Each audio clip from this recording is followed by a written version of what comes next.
Hola, ¿qué tal? Bienvenido a tu aula virtual. Yo trabajo desde casa. Ahora hablaremos del tema la consumación de la independencia en historia de tercer grado. Los temas que abordaremos son guerra de guerrillas, expedición de Mina, guerra y economía novohispana, la restauración de la Constitución, el Plan de Iguala, los tratados de Córdoba y la consumación de independencia. El aprendizaje esperado es que el alumno analice los principales proyectos e ideas independentistas que llevaron al surgimiento de una nueva nación. Vayamos a observar el video correspondiente a esta clase. No se olviden tomar las notas necesarias.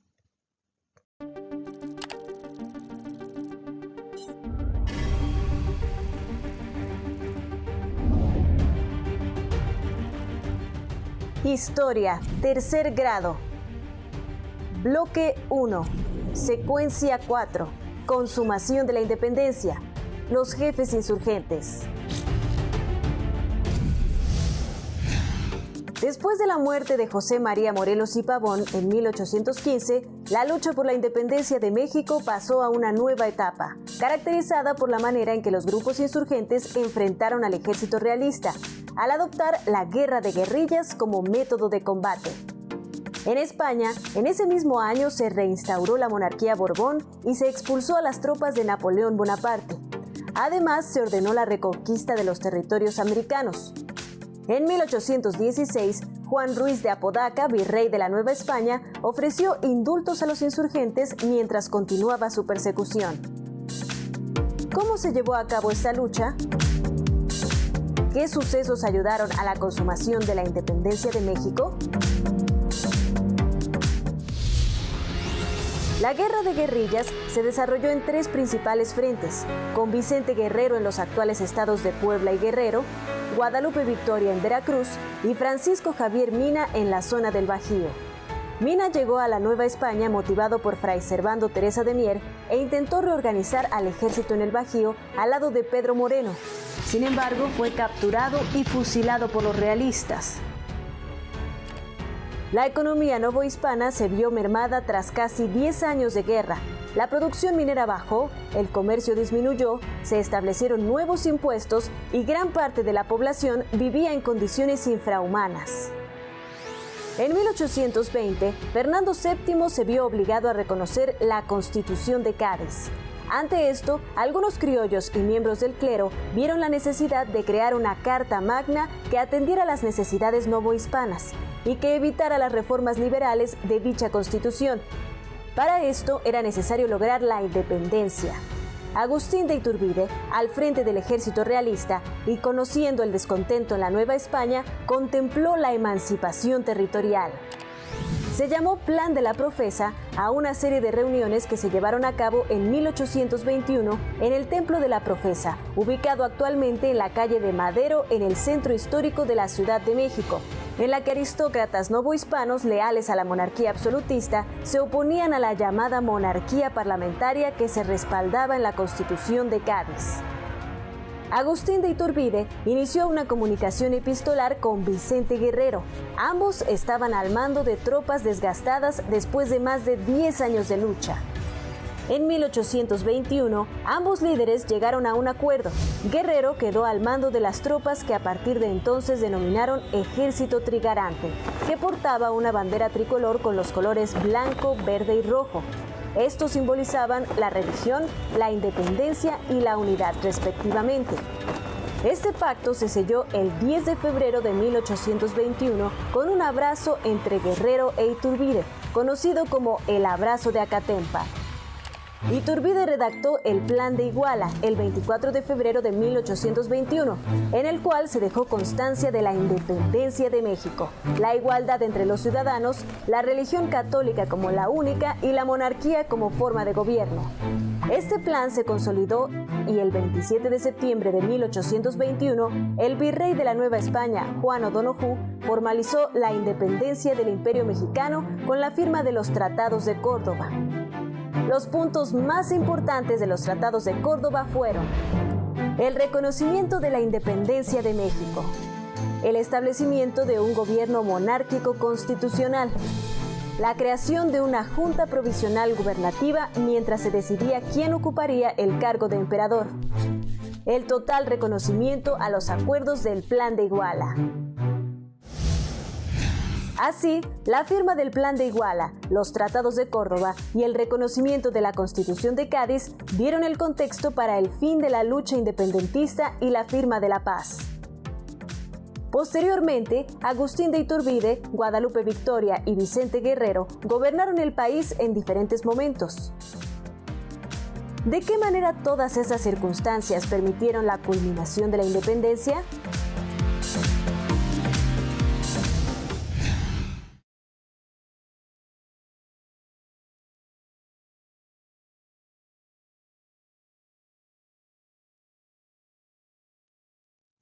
En este tema conocerás la última fase de la Guerra de Independencia, identificarás las principales ideas del Plan de Iguala y analizarás los acuerdos establecidos en los tratados de Córdoba para consumar la independencia. El primer tema que abordaremos es el de guerra de guerrillas. Al morir Morelos, el Congreso de Chilpancingo fue disuelto y el ejército insurgente se fragmentó. Vicente Guerrero, Pedro Moreno, Manuel Mier y Terán, José Francisco Sorno y Guadalupe Victoria sostuvieron la lucha en las montañas de los actuales estados de Querétaro, Hidalgo, Puebla, Veracruz, Guerrero y Oaxaca. Fueron años duros para los insurgentes, quienes organizaron la guerra de guerrillas, en la que, con pequeños grupos rebeldes, emboscaban a las tropas virreinales y después de combates breves, se retiraban. De esa forma, Guerrero derrotó varias veces a Agustín de Iturbide, jefe realista encargado de combatir la insurgencia en el sur. El segundo tema que abordaremos en la clase es la expedición de Mina. En abril de 1817, en la desembocadura del río Santander, cercano a Soto la Marina, Tamaulipas, desembarcó la expedición del español Javier Mina. Mina había conocido a Fray Servando Teresa de Mier en Inglaterra, quien lo convenció de luchar contra el absolutismo de Fernando VII en la Nueva España. Mina, movido por el idealismo de la Ilustración y el deseo de luchar por la libertad, logró reunir a 300 voluntarios extranjeros para su expedición. Sus fuerzas se unieron a las de Pedro Moreno, quien mantenía la lucha en la región del Bajío. Sin embargo, después de una intensa persecución, fueron atacados el 27 de octubre por los realistas en el rancho El Venadito, cerca de León, donde murió Pedro Moreno, mientras que Mina fue capturado y posteriormente fusilado el 11 de noviembre de 1817. Hemos llegado al tercer tema, guerra y economía novohispana. La producción minera en Guanajuato, Pachuca, Real del Monte y Temascaltepec decayó porque algunas minas fueron atacadas por los insurgentes y en otras los trabajadores se unieron a los contingentes independentistas. Las batallas en la región del Bajío, que afectaron minas, haciendas y talleres artesanales de ciudades y pueblos, obligaron a una parte de sus habitantes a emigrar y abandonar tierras, talleres y trabajos. Muchas personas se trasladaron a la Ciudad de México, donde vivieron en condiciones precarias para escapar de la guerra y las dificultades económicas de sus lugares de origen. El descenso de la población por muertes en la guerra y epidemias también afectó la producción de la Nueva España. El comercio disminuyó debido a que los caminos eran inseguros por los enfrentamientos entre insurgentes y realistas, además de la presencia de bandoleros. Durante la Guerra de Independencia descendió la producción y exportación de plata y grana cochinilla hacia los mercados hispanos. Gran parte de los ingresos de la Nueva España dependía de la exportación de esos productos. Debido al desabasto de alimentos, ciudades como Puebla, Querétaro, Oaxaca, Valladolid y la Ciudad de México aumentaron los precios de los productos básicos, por lo que hubo hambrunas en los sectores más vulnerables de la población. Diversas epidemias asolaron a la población en ese periodo, como la de Cuautla, derivada de las malas condiciones que padeció la población durante el cerco realista. En las colonias se incrementaron los impuestos para apoyar la guerra contra los franceses en la metrópoli española y sostener al ejército que combatía a los insurgentes de la Nueva España. Al final de la Guerra de Independencia, el país estaba prácticamente en bancarrota. El siguiente tema a abordar es la restauración de la Constitución de Cádiz. En 1820, los defensores de la Constitución de Cádiz en España, levantados en armas y dirigidos por el general Rafael de Riego, obligaron al rey Fernando VII a deponer su absolutismo y restituir la Constitución. Las nuevas cortes suprimieron el fuero eclesiástico y promovieron la venta de sus bienes, además de disminuir los diezmos a la Iglesia. En la Nueva España, el virrey Apodaca tuvo que jurar la Constitución. Muchos criollos y españoles, defensores de los privilegios del clero y del ejército, se opusieron, y un grupo de ellos, encabezado por el clérigo Matías de Monteagudo, inició un movimiento para independizar a la Nueva España y evitar la aplicación de las reformas liberales de la Constitución de Cádiz. Los conspiradores se reunían en el Templo de la Profesa, en la Ciudad de México. Declararon que el rey había jurado la Constitución estando prisionero, lo que era ilegal. Designaron al antiguo jefe realista, Agustín de Iturbide, para dirigir el movimiento y lograron que fuera nombrado jefe de la Comandancia del Sur, encargado de vencer a Vicente Guerrero. Ahora hablaremos acerca del Plan de Iguala. Iturbide, al contar con mando militar, tropas y dinero, se alejó de los conspiradores de la Profesa y realizó sus propios planes de independencia. Su plan contemplaba la unión con los insurgentes. Por ello, inició conversaciones con Guerrero. Este, al ser consciente de su desventaja militar, sus escasos recursos y el agotamiento por largos años de guerra, aceptó unirse al plan de Iturbide para alcanzar la anhelada independencia. Iturbide proclamó el Plan de Iguala el 24 de febrero de 1821. En él se reunieron no solo las demandas e ideas de criollos y españoles que se oponían a la Constitución de Cádiz, sino algunas de las que defendían los primeros insurgentes. El Plan de Iguala pretendía lo siguiente: 1. La religión católica, apostólica, romana, sin tolerancia de otra alguna. 2. Absoluta independencia de este reino. 3. Gobierno monárquico templado por una constitución análoga al país. 4. Fernando VII y en sus casos los de su dinastía o de otra reinante serán los emperadores. 12. Todos los habitantes de él, sin otra distinción que su mérito y virtudes, son ciudadanos idóneos para optar cualquier empleo. 13. Sus personas y propiedades serán respetadas y protegidas. Y 14. El clero secular y regular conservado en todos sus fueros y propiedades. El Tratado de Córdoba.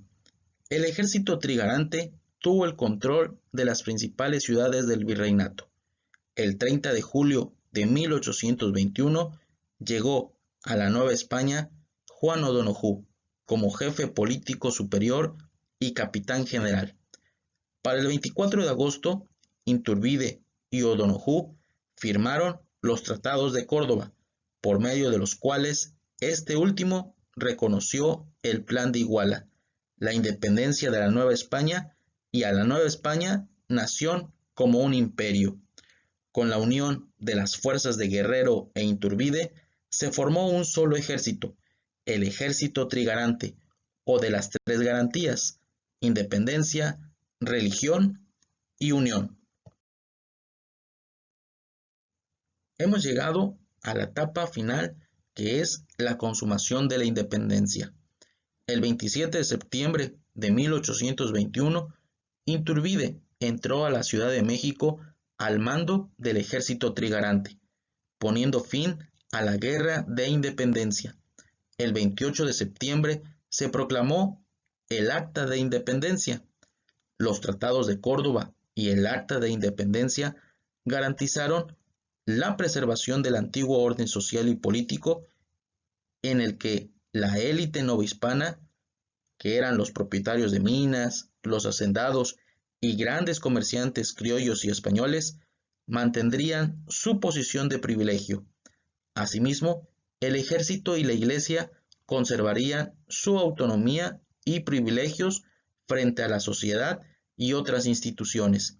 Y, aunque se proporciona acabar con el sistema de castas, la esclavitud y reconocer la igualdad entre los mexicanos, no retomaron el proyecto de reformas sociales de los insurgentes.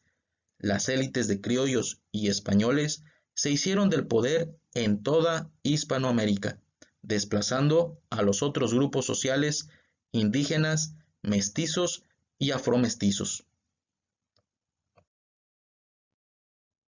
Hemos llegado al final de la clase del día de hoy, no sin antes dejar las actividades correspondientes, que son contestar las páginas 38, 44 y 45 de tu libro de historia.